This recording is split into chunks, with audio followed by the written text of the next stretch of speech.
An Dağları uçak kazası. Hayatta kalma mücadelesinin tüyler ürperten hikayesi.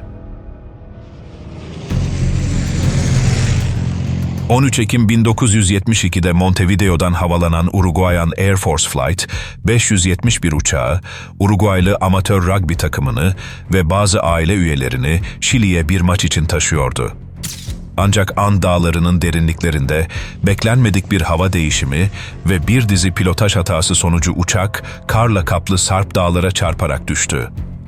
45 kişilik uçuş ekibi ve yolcularla başlayan bu trajedi, kısa süre içinde tarihin en unutulmaz hayatta kalma hikayesine dönüştü. Uçak dağa çarptığında 12 kişi hemen hayatını kaybetti. Ancak bu, hayatta kalanlar için trajedinin sadece başlangıcıydı.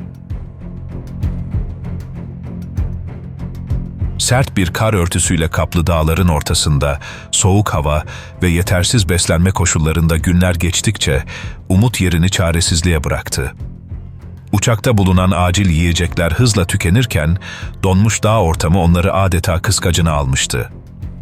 İlk başta hayatta kalanlar, uçağın kısa süre içinde bulunacağına inanıyordu. Ancak bu inanç, günler haftalara dönüştükçe yok olmaya başladı. Kurtarma ekipleri uçağın bulunamadığını düşündü ve aramaları durdurdu. Ant Dağları'nın sert ve dondurucu koşulları altında yaşam mücadelesi veren bu insanlar, soğuk hava, oksijen yetersizliği ve açlıkla başa çıkmaya çalışıyordu. Sığınacakları tek yer uçağın kırık gövdesiydi ve bu onları dışarıdaki -30 dereceye kadar düşen dondurucu soğuktan ancak kısmen koruyordu. Sadece hayatta kalmak için doğada bulunabilecek her şeyi yemeye çalıştılar. Uçaktaki az miktardaki yiyecekler, çikolata, şarap, bisküvi kısa sürede tükendi. Çaresizlik içinde geçen günler sonunda grubun liderlerinden biri hayatta kalmanın sert ama kaçınılmaz bir yolunu önerdi. Ölen yol arkadaşlarının bedenlerini yiyecek olarak kullanmak. Bu karar, grup içinde ciddi bir ahlaki ve psikolojik çatışmaya yol açtı.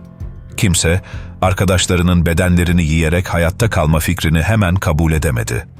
Ancak uzun süreli açlık, bedenlerin zayıflaması ve dondurucu soğuk onları sınırlarına getirdi. Birçoğu bu durumu dini bir çerçevede değerlendirdi. Katolik inancına sahip olan hayatta kalanlar, Tanrı'nın kendilerini hayatta tutmak için onlara bir yol gösterdiğine inanarak bu fikri kabullendi.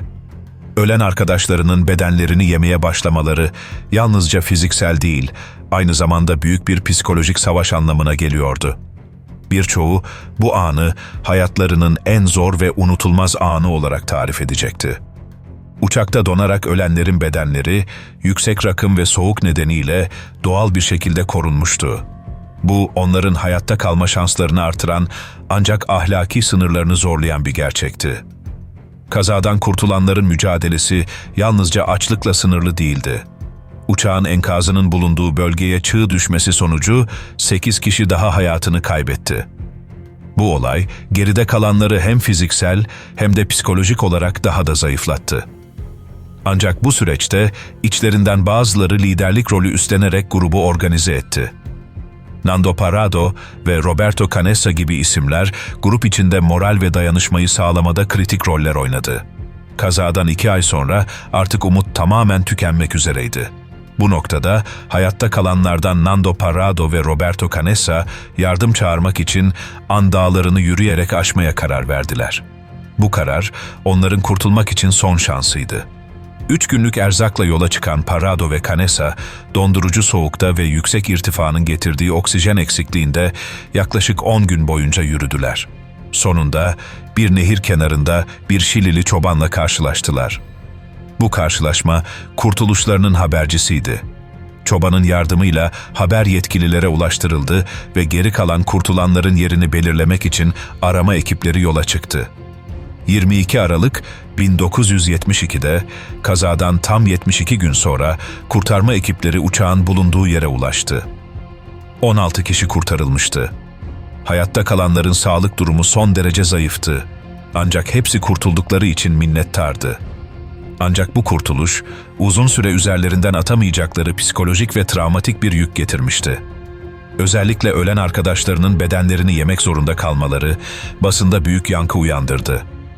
Bu olay hem dini hem de etik tartışmaların odağı oldu.